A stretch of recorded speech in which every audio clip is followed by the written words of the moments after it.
नमस्कार दोस्तों। अंतरराष्ट्रीय ख्याति प्राप्त एक मैगजीन ने टॉप 50 एक्टर्स की लिस्ट जारी की है। टॉप 50 अभिनेताओं। और क्या आप जानते हैं कि भारत में से सिर्फ एक अभिनेता इस लिस्ट में शामिल है और वो नाम आपके सामने शाहरुख खान। जी हां, अक्षय कुमार नहीं, कंगना रनावत नहीं, अजय देवगन नहीं, शाहरुख खान उस लिस्ट में शामिल है। और क्या आप जानते हैं कि उस लिस्ट में हॉलीवुड के कौन कौन से महान अभिनेता शामिल हैं?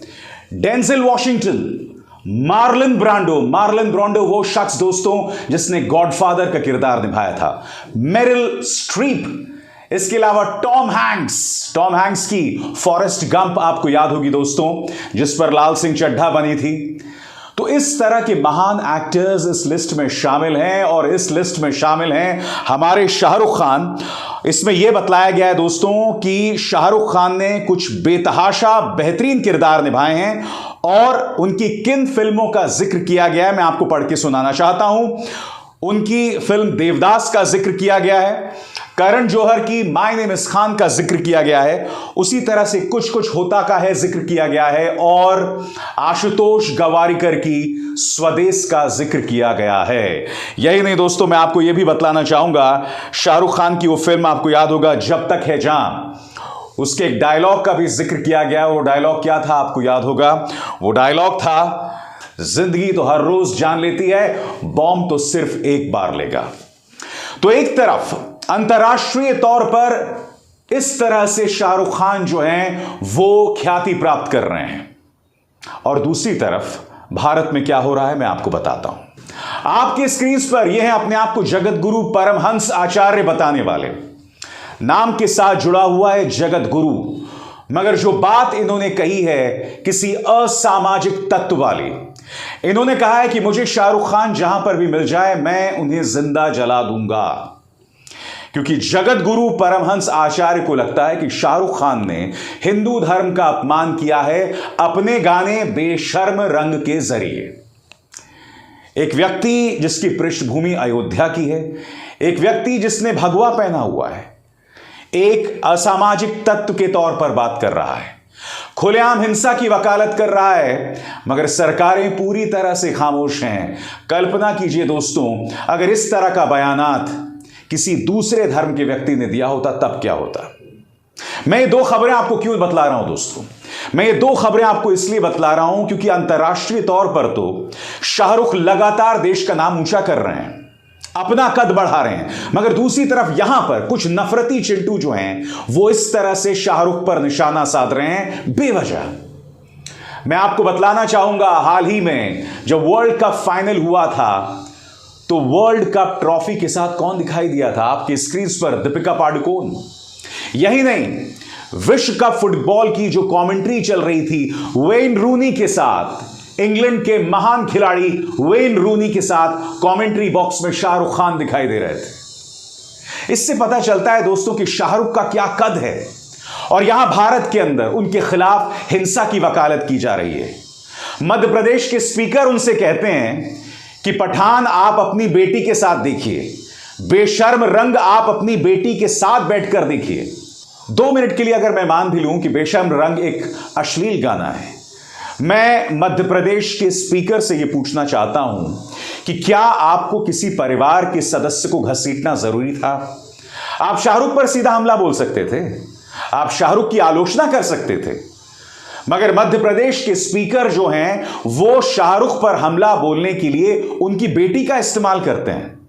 नरोत्तम मिश्र, राज्य के गृह मंत्री, खुलेआम दीपिका पादुकोण को टुकड़े टुकड़े गैंग बताते हैं, यानी कि दीपिका पादुकोण के खिलाफ एक भीड़ खड़ी कर रहे हैं और इसके अलावा कुछ नहीं। मैं आपको बतला दूं दोस्तों, इससे पहले भी आपको याद होगा दीपिका पादुकोण की पद्मावत आई थी, तब उनके खिलाफ बाकायदा इनाम की घोषणा की गई थी कि जो दीपिका पादुकोण की नाक काट कर लाएगा उसे 1 करोड़ रुपए इनाम दिया जाएगा।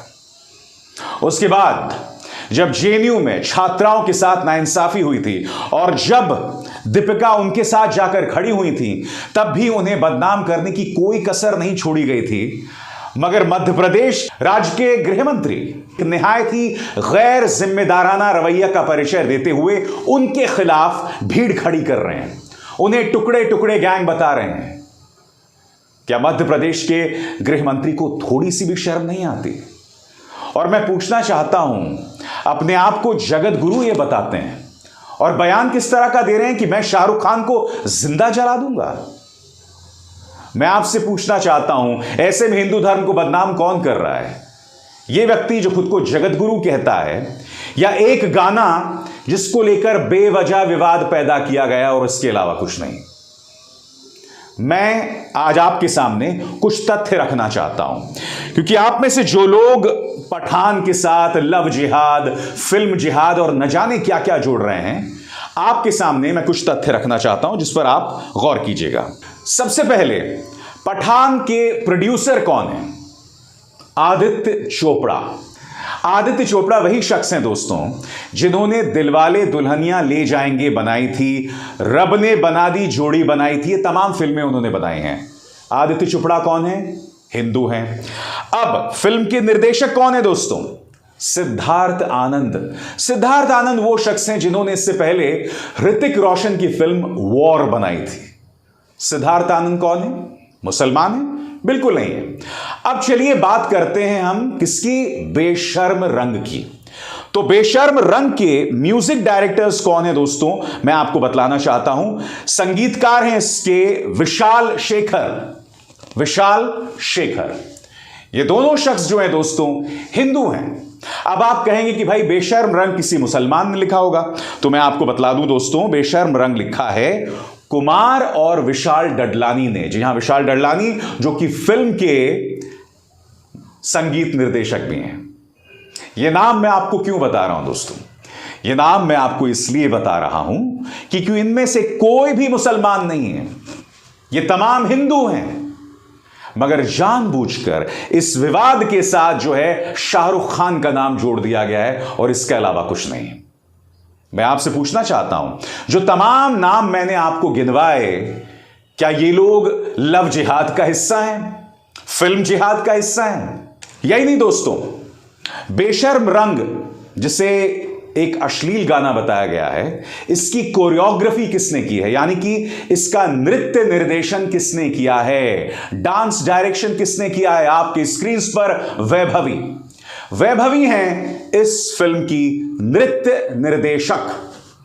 वैभवी भी एक हिंदू हैं। अब आप मुझे बताइए, बेवजह शाहरुख पर निशाना साधना, बेवजह इस मुद्दे को ज्वलंत करना, यह सब क्या बतलाता है दोस्तों?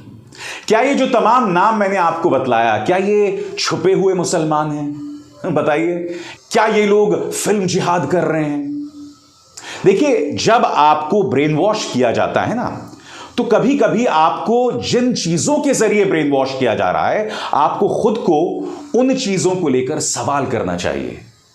क्योंकि पठान के बारे में तमाम लोग क्या कह रहे हैं? जो नफरती चिंटू ब्रिगेड है वो यही कह रही है कि भाई पठान के जरिए फिल्म जिहाद किया जा रहा है, एक किस्म का लव जिहाद, इस तरह की अनाप शनाप बातें कही जा रही हैं। मैं आपसे यह पूछना चाहता हूं कि फिल्म पठान में सिवाय शाहरुख को छोड़कर पूरी टीम में कोई मुसलमान शामिल नहीं है। तो यह जो दावा किया जाता है कि इसके पीछे किसी तरह का जिहाद है, वही बकवास किस्म की बात है। कायदे से मुझे आपके सामने ये तथ्य नहीं रखने चाहिए थे। इस फिल्म का नृत्य निर्देशक भी मुसलमान हो सकता था, इस फिल्म का जो म्यूजिक डायरेक्टर है वो भी मुसलमान हो सकता था।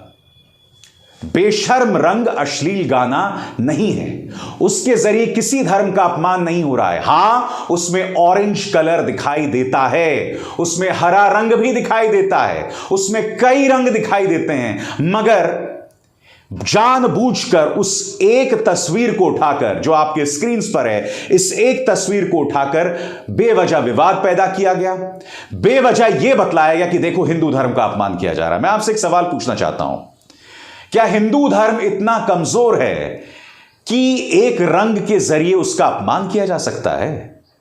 और सबसे बड़ी बात, बार बार ये, और मैं लगातार देख रहा हूं 2014 के बाद बार बार हिंदुओं को ये क्यों बतलाया जा रहा है कि आप पर हमला किया जा रहा है। 2014 से पहले तो हिंदुओं पर हमला नहीं था। 2014 से पहले तो हिंदू खतरे में नहीं था।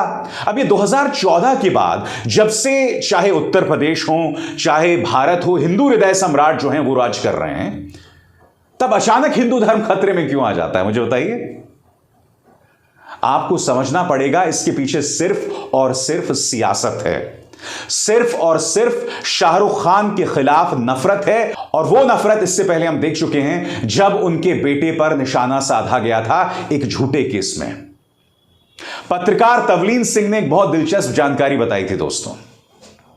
उन्होंने एक ट्वीट किया था और यह बतलाया था कि एक बार वो एक फंक्शन में गई थी जहां मंच पर शाहरुख खान का इंटरव्यू किया जा रहा था। उन्होंने कहा कि उनके साथ आरएसएस का एक वरिष्ठ अधिकारी था। आरएसएस के वरिष्ठ अधिकारी ने कहा कि जिस दिन हम सत्ता में आएंगे इन सब के होश ठिकाने लगा देंगे। उनका इशारा शाहरुख खान और आमिर खान की तरफ था।